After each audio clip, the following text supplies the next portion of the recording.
마태복음 5장 27절부터 32절까지의 말씀 제가 읽겠습니다. 또 간음하지 말라 하였다는 것을 너희가 들었으나 나는 너희에게 이르노니 음욕을 품고 여자를 보는 자마다 마음에 이미 간음하였느니라. 만일 내 오른 눈이 너로 실족하게 하거든 빼어내버리라. 내 백체 중 하나가 없어지고 온 몸이 지옥에 던져지지 않는 것이 유익하며, 또한 만일 내 오른손이 너로 실족하게 하거든 찍어내버리라. 내 백체 중 하나가 없어지고 온 몸이 지옥에 던져지지 않는 것이 유익하니라.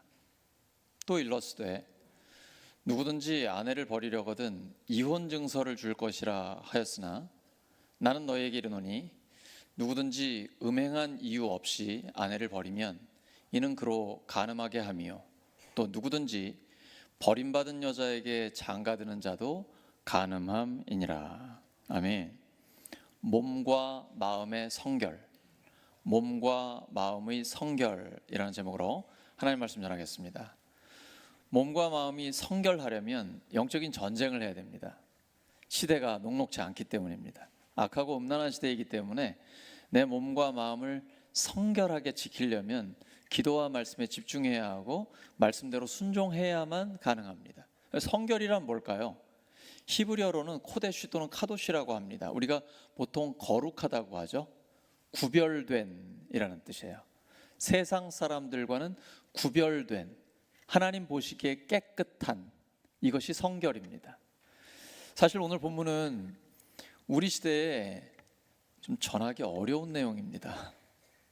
왜냐하면 마음으로도 음욕을 품으면 안 된다고 하는 거니까요. 요즘은 워낙 성문화가 개방적이라고 할까요?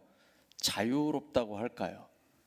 그런데 어떻게 이렇게 마음으로도 간음하지 말라는 가르침을 주기가 쉽겠습니까?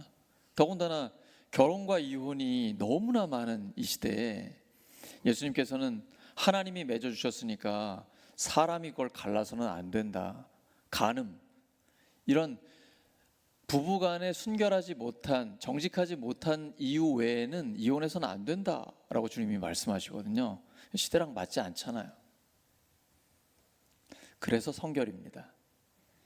세상 사람들이 그렇게 산다고 해서 우리도 똑같이 살 수는 없습니다. 예수님을 믿는 사람은 뭔가 다른 거죠.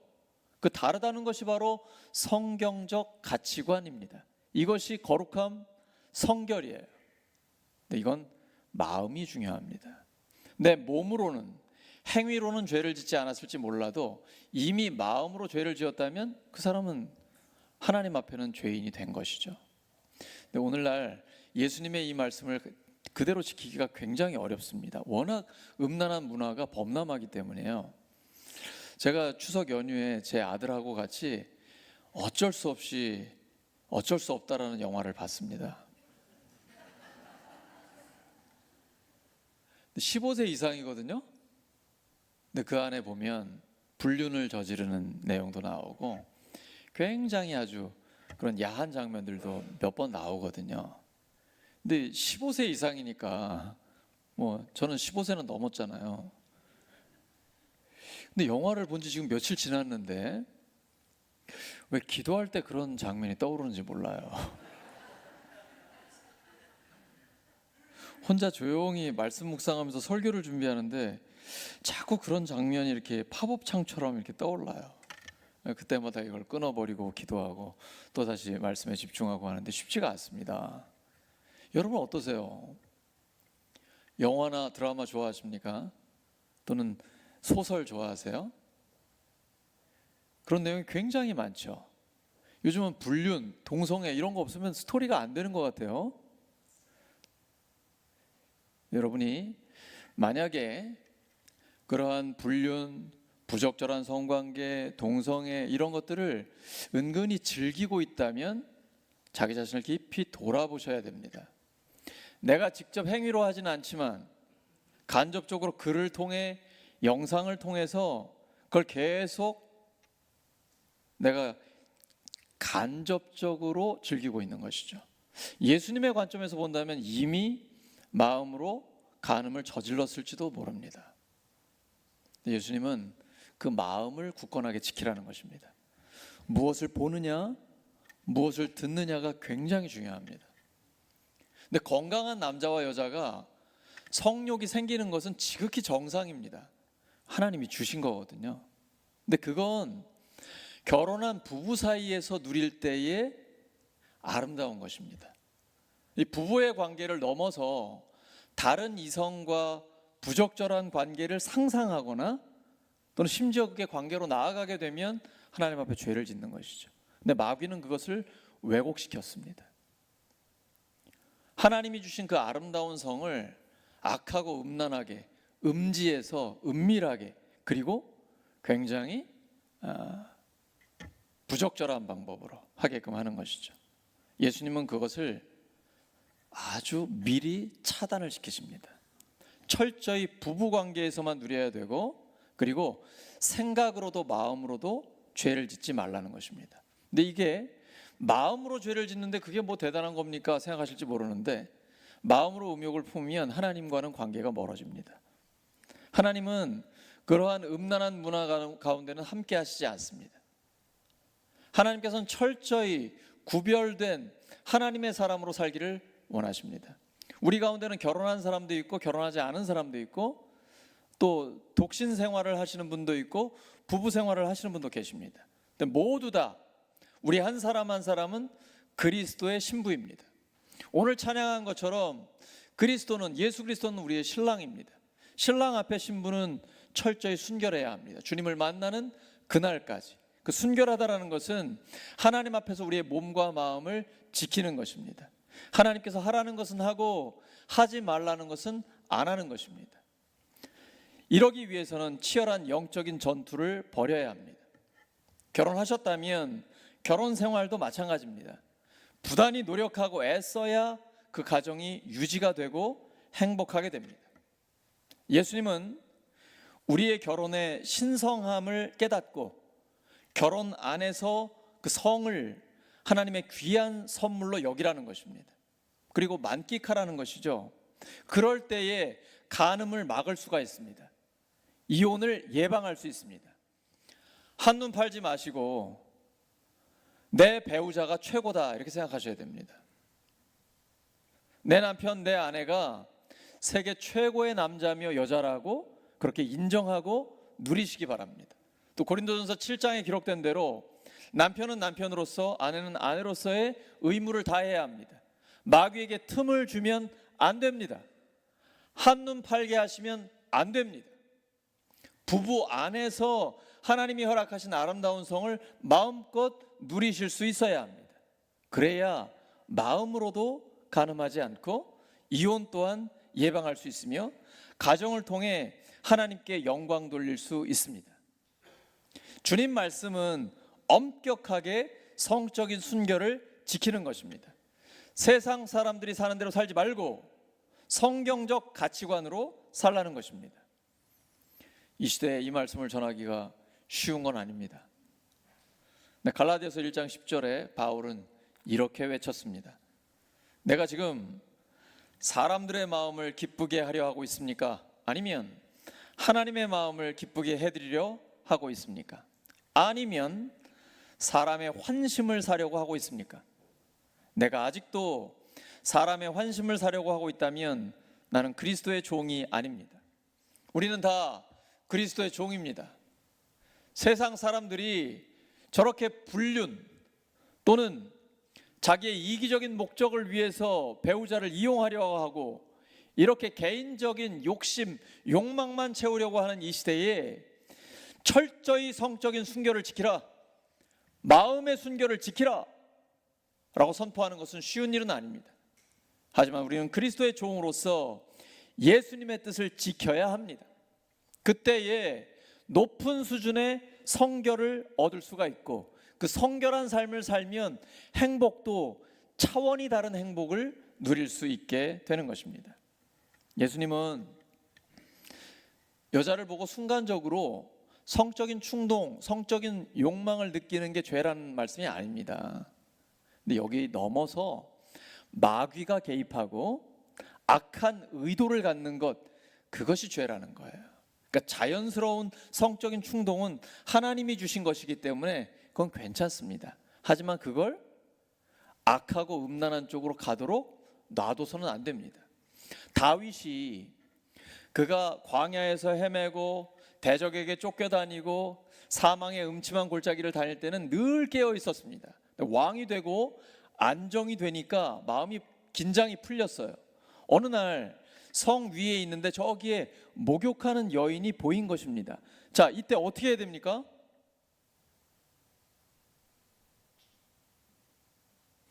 여러분, 지금 이게 목욕하는 여인을 본 다윗이 잘못입니까? 아니면 그 자리에서 목욕하는 여인이 잘못입니까? 어떤 신학자는 그 여인이 왜 그 자리에서 목욕을 했냐고 여인의 문제라고 삼는 사람도 있는데 좀 지나친 해석이라고 보고요. 봤으면 빨리 피해야죠. 근데 문제는 다윗이 계속 봤다는 거예요. 그러면 안 됩니다. 요셉처럼 해야 돼요. 요셉은 날마다 주인의 아내에게 동침하자는 유혹을 받습니다. 근데 그는 아무도 보는 사람 없지만 하나님 앞에서 죄를 지을 수 없다라고 선포하고 옷을 벗어버린 채로, 벗겨진 채로 도망쳤습니다. 이 음란한 유혹은 이기려고 하지 마십시오. 아무도 이길 수 없습니다. 본능이기 때문이에요. 음란한 유혹이 오면 끊고 도망가셔야 됩니다. 예수님은 지금 네 눈이 음란한 걸 보느냐? 눈을 뽑아버리라고 하십니다. 네 손이 만져서는 안 될 음란한 것을 만지고 있느냐? 손을 끊어버리라고 하십니다. 우리 중에 멀쩡한 사람 아무도 없을 거예요. 지금 예수님 말씀 따라 그러면 다 손을 절단해야 되겠네요. 눈을 빼버려야겠네요. 큰일 납니다. 주님의 말씀은 절단이 중요한 게 아니고 결단이 중요한 겁니다. 손을 절단하면 음욕이 없어지나요?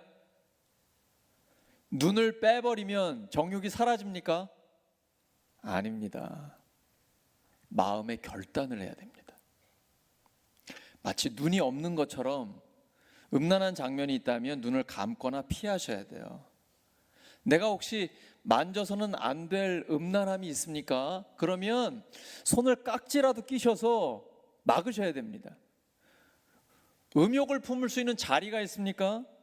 내 발이 걷지 못하는 것처럼 멈춰 서야 합니다. 예수님은 지금 그 말씀을 하고 계십니다. 이렇게 엄격하게 내 마음을, 몸을 지켜야만 하나님과 동행할 수 있습니다. 영적인 감각이 살아납니다.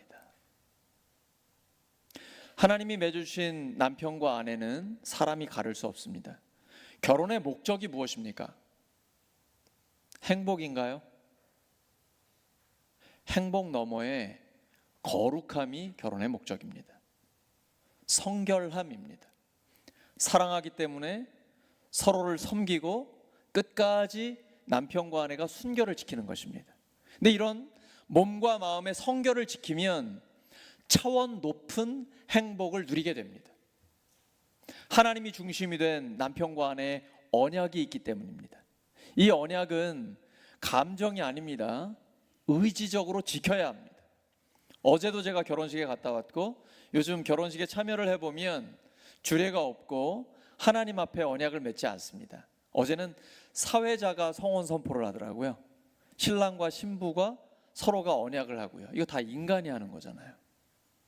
한계가 있습니다. 인간은 연약합니다. 그러면 인간이 언약을 했기 때문에 그 약속을 평생 지킬 수 있나요? 요즘 지키지 못하는 사람들이 굉장히 많죠. 성적인 매력이 없어지면, 나의 이기적인 욕심을 채우려고 했는데 그게 안 되면, 내가 저 사람을 통해서 명예욕을 채우려고 했는데 상황이 바뀌면, 그러면 이혼해도 됩니까? 철저히 자기의 이기적인 목적이네요. 결혼은 하나님을 중심으로 언약을 맺는 것입니다. 성적인 매력이 떨어져도, 힘이 약해져도, 상황이 바뀌어서 그 사람이 나한테 실제적인 경제적 도움을 주지 못해도, 내 명예를 높이지 못해도 남편과 아내입니다. 하나님 앞에서 약속했습니다. 평생 지켜야 합니다. 의지적으로 사랑해야 합니다. 그때에 더 성숙한 사랑으로 나아갈 수 있습니다. 그 사랑은 예수님이 우리에게 보여주신 사랑입니다. 우리 본능적으로 못합니다. 우리가 연약할 때, 죄인 되었을 때, 심지어 우리가 하나님의 원수일 때 예수님은 먼저 우리를 위해 죽어주셨습니다. 우리 중에 누가 이런 사랑을 할 수 있습니까? 사람은 불가능합니다. 그래서 하나님의 사랑을 받았을 때 그 사랑으로 사랑할 수 있는 것입니다. 하나님의 말씀을 믿는 것이고요, 그 말씀대로 살 수 있도록 하나님 도와주시라고 기도하는 것입니다. 그럴 때 남편과 아내의 사랑은 아가페, 하나님의 사랑을 담게 됩니다. 상황과 환경을 뛰어넘는 차원 높은 사랑을 하게 되는 것이죠. 또한 독신도 마찬가지입니다. 혼자 사는 분들도 마찬가지입니다. 예수님의 이 사랑을 받으면 이 사랑을 가지고 서로 사랑할 수 있는 것입니다. 이것이 요한복음 13장 34절과 35절입니다. 새 계명을 너에게 주노니 서로 사랑하라. 내가 너희를 사랑한 것 같이 너희도 서로 사랑하라. 너희가 이렇게 서로 사랑하면 이로써 모든 사람이 너희가 내 제자인 줄 알리라. 예수님의 제자란 예수님처럼 서로 사랑하는 사람입니다. 하나님의 가족이기 때문에 가능한 것입니다. 예수님은 교회 공동체를 가족으로 인식하셨습니다. 누가 내 형제요 자매요 어머니냐? 여기 보라, 하나님의 뜻대로 행하는 자가 형제요 자매요 어머니다. 사도 바울도 교회의 형제 자매들을 가족으로 인식했습니다. 나이 드신 어머니가 계십니까? 어머니, 나이 드신 연세 많으신 여자분이 계십니까? 어머니처럼 생각하십시오. 젊은 여자분이 있습니까? 자매처럼 깨끗하게 대하십시오. 나이 많으신 형제분이 계십니까? 아버지처럼 대하십시오. 또한 젊은 형제가 있습니까? 그러면 가족 중에 내 친형, 동생처럼 생각하십시오. 이게 사도 바울이 하나님의 말씀을 가르친 것입니다. 이것이 교회 공동체고 목장입니다. 가족, 하나님의 가족임을 인식하는 것입니다. 근데 우리 가운데 보면 어려움을 당한 형제자매들이 있어요. 과거에 하나님의 뜻대로 살지 못해서 가정적으로 어려움을 당한 경우가 있습니다. 파경을 맞이한 경우도 있거든요. 누가 그러고 싶어서 그랬겠어요? 오죽하면 그렇게 됐겠습니까? 근데 하나님은 과거는 다 용서하십니다. 철저히 미래지향적입니다. 예수님께서 하나님이 맺어주셨으니 사람이 그걸 가르지 말라고 하셨습니다. 그런데 예외 조항도 주세요. 간음의 문제가 있다면 이혼할 수 있다. 바울도 예수님의 가르침을 철저히 지킵니다. 하지만 예외 조항을 둡니다. 혹시 불신자 남편이 헤어지고 싶다고 하면 헤어질 수 있다라고 얘기해요. 왜냐하면 오늘날과는 다릅니다. 성경시대의 불신자라는 것은 적극적으로 우상을 숭배하는 사람이에요. 이 사람이 아내가 신앙생활하는 것을 방해하거나 또 그 가정생활이 지옥같이 되게 만들거든요. 그때에 남편이 헤어지려고 하면 헤어지라는 것입니다. 신앙생활은 선과 악의 선택만 있는 게 아니에요. 더 큰 악과 상대적으로 더 작은 악 중에 선택해야 될 때가 있습니다. 이혼하는 것이 선한 것입니까? 악한 것입니까? 하나님 앞에서 악한 것이죠. 하나님 뜻이 아니에요. 하지만 결혼 생활을 그대로 유지하면 더 큰 악이 발생할 수 있다면 어떻게 해야 될까요? 가정 폭력, 심각한 육체적인 위해를 당하거나 살해의 위협이 있을 수도 있습니다. 그리고 중독의 문제나 여러 가지 지옥 같은 가정 생활이 지속되는 경우가 있어요. 이러면 그대로 그 생활을 유지하다 보면 내가 죽을 수도 있고 그러한 처참한 비참한 생활을 계속해야 될 수도 있습니다. 어떻게 해야 될까요? 그래도 이혼하지 말아야 할까요? 내 자녀라면 어떻게 하시겠어요? 내가 그 입장이라면 어떻게 하시겠어요? 이혼하는 거는 악한 거지만 그대로 가정생활을 유지하다 보면 더 큰 악이 있을 수 있거든요. 이때는 선택할 수밖에 없어요. 더 작은 악을 선택하는 것입니다. 어쩔 수가 없기 때문에 그런 것이죠. 항상 가족의 입장에서 이해를 하셔야 됩니다. 우리는 하나님의 가족입니다. 그 사람, 그 인간 이렇게 생각하시면 안 됩니다. 우리는 가족이기 때문에 내 자녀, 아니 내 부모, 내 입장이라면 어떻게 할까? 그래서 이해할 수 있어야 돼요. 공감할 수 있어야 됩니다. 그리고 과거에 그랬다 할지라도 지금부터는 이제 하나님의 뜻대로 살아가는 것이죠. 어떤 행동으로 옮기기 전에 항상 마음 관리부터 하셔야 됩니다. 겉으로 드러나는 것보다 마음이 더 중요하기 때문이에요. 사람은 외모를 보지만 하나님은 중심을 보십니다. 그래서 하나님의 뜻대로 내가 지금 어떤 결단을 해야 될지 늘 성경을 깊이 묵상하고 하나님의 말씀에 대해서 확신을 가져야 합니다. 그러므로 결혼 전에는 순결을 지키고 결혼 후에는 철저히 가정을 지켜야 합니다. 이것이 무엇보다도 더 중요합니다. 로마서 8장 13절입니다. 시작. 너희가 육신대로 살면 반드시 죽을 것이로되 영으로서 몸의 행실을 죽이면 살리니. 육신대로 살면, 세상 사람들은 성령님이 계시지 않기 때문에 육신대로 삽니다. 반드시 죽습니다. 영이 죽어요. 근데 영으로서, 여기 영은 성령입니다. 내 영이 아니고 성령으로서 몸의 행실을 죽이면 반드시 삽니다. 신앙생활은 예배를 잘 드리시고 기도와 말씀에 집중하면 내 영이 반드시 살아납니다. 그래서 성령으로서 몸의 행실을 죽이면 살아나는 역사가 있어요. 하나님이 우리에게 말씀하신 대로 그대로 살아갈 수가 있습니다. 에베소 5장 3절입니다. 시작. 음행이나 온갖 더러운 행위나 탐욕은 그 이름조차도 여러분의 입에 담지 마십시오. 그렇게 하는 것이 성도에게 합당합니다. 그 이름조차도 입에 담지 말라는 것입니다. 직장 생활 하시다 보면 회식도 있고 피하기가 쉽지가 않죠. 그런 자리에서 술이 거나하게 취하면 음담패설이 많이 오고 가곤 합니다. 이게 일반적인 세상의 문화잖아요. 이런 건 입에도 담지 말라는 거예요. 근데 신앙생활을 하다 보면 술 한 잔 들이키지도 않는데 그냥 맛있는 음식 먹으면서 밤이 새도록 그렇게 까르르까르르 즐겁게 이야기를 해요. 목장 모임이 그런 거거든요. 저는 목장 모임을 할 때 시계를 안 봐요. 근데 3시간, 3시간 반이 훌쩍 지나가요. 밥 먹고 그냥 다과 나누고 차 한잔 마시고 말씀에 대한 은혜를 나누고 감사한 거 나누고 기도 제목 가지고 함께 기도하고 이러는데 3시간, 3시간 반이 그냥 금방 순식간에 지나가요. 신앙생활은 이렇게 건전한 가운데도 엄청난 기쁨과 행복이 있다는 것을 누릴 수가 있다는 것이죠. 세상과는 전혀 다른 문화가 우리 가운데 있게 되는 것입니다. 하나님께서 우리에게 말씀하신 놀라운 약속이죠. 마태복음 19장 6절입니다. 시작. 그러므로 그들은 이제 둘이 아니라 한 몸이다. 하나님이 짝지어 주신 것을 사람이 갈라 놓아서는 안 된다. 결혼을 일단 하면 하나입니다. 하나님이 맺어주셨기 때문에 철저히 우리는 최우선순위를 내 배우자에게 둬야 됩니다. 시간이 흐르면 흐를수록 하나님이 맺어주신 배우자다 이런 생각이 드시나요? 네. 사실 저희 부부는 결혼하기 전에 저는 미국에서 목회를 하다가 들어왔었고 제 아내는 26살에 신앙생활을 시작을 했어요. 근데 이제 결혼하려고 하나님 앞에 100일 작정을 기도를 하고 기도를 시작을 했는데 꿈에 제가 3번 나타났어요. 그리고 제가 배우자라는 걸 하나님이 확실하게 알려줬습니다.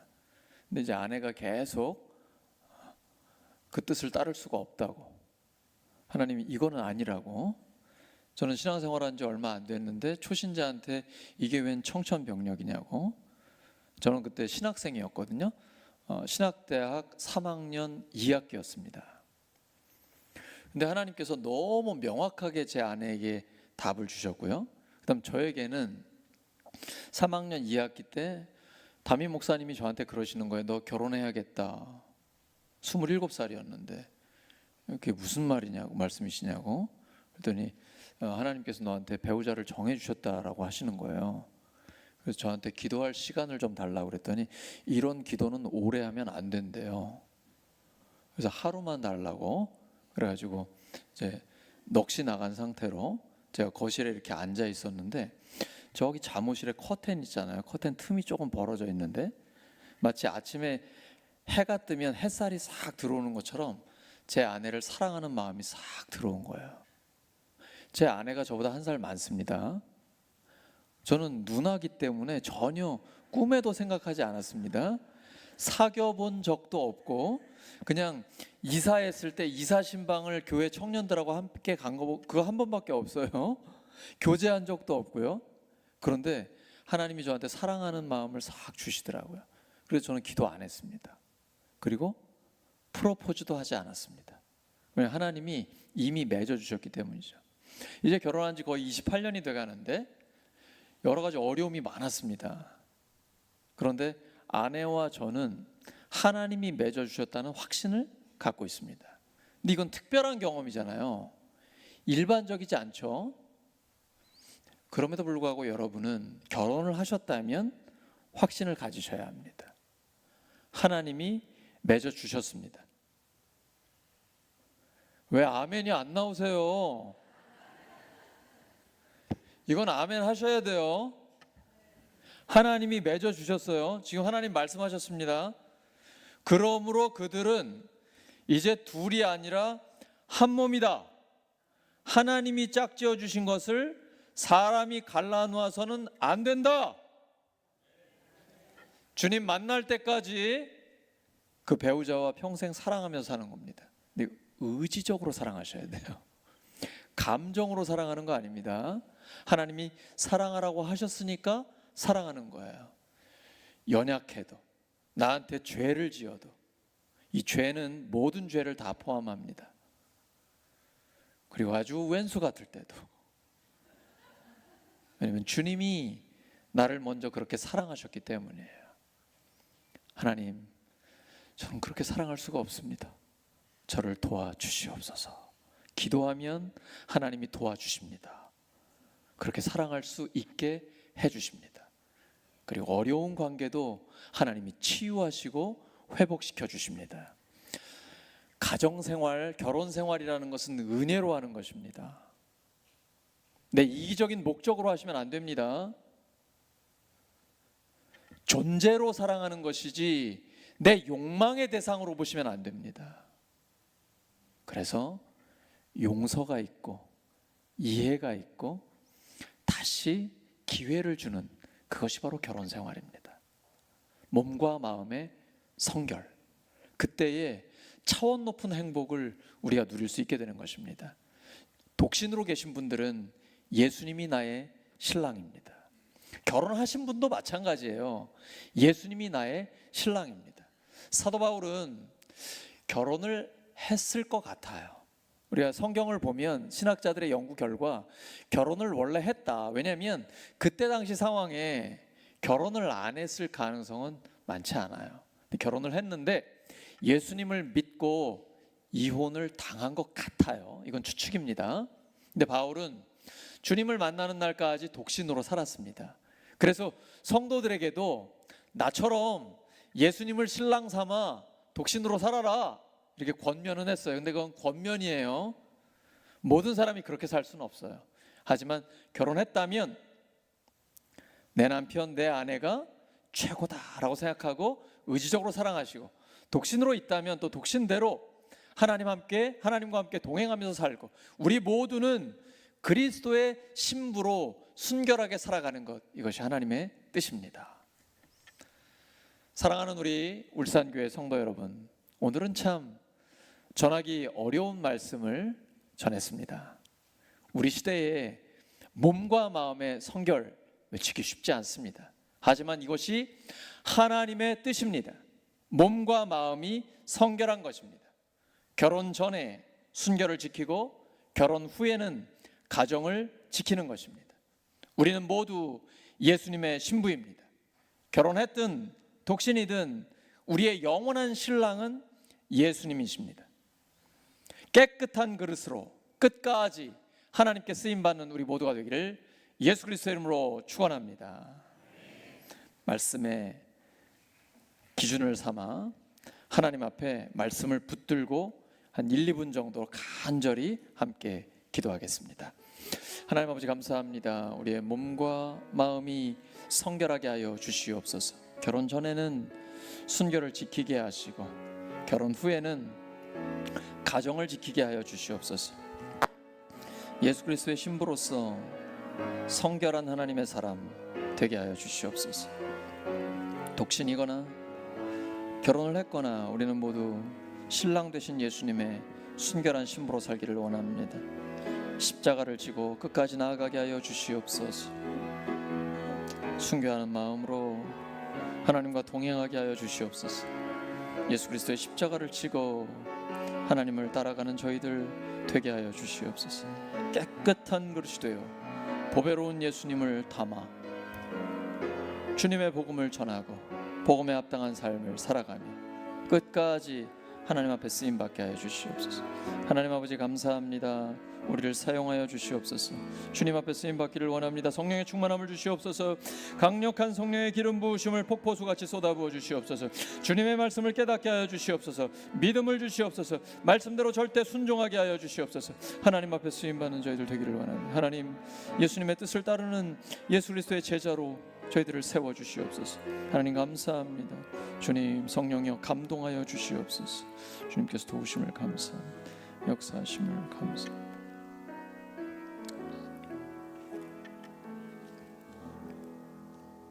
감사드리며 예수님의 이름으로 기도드립니다.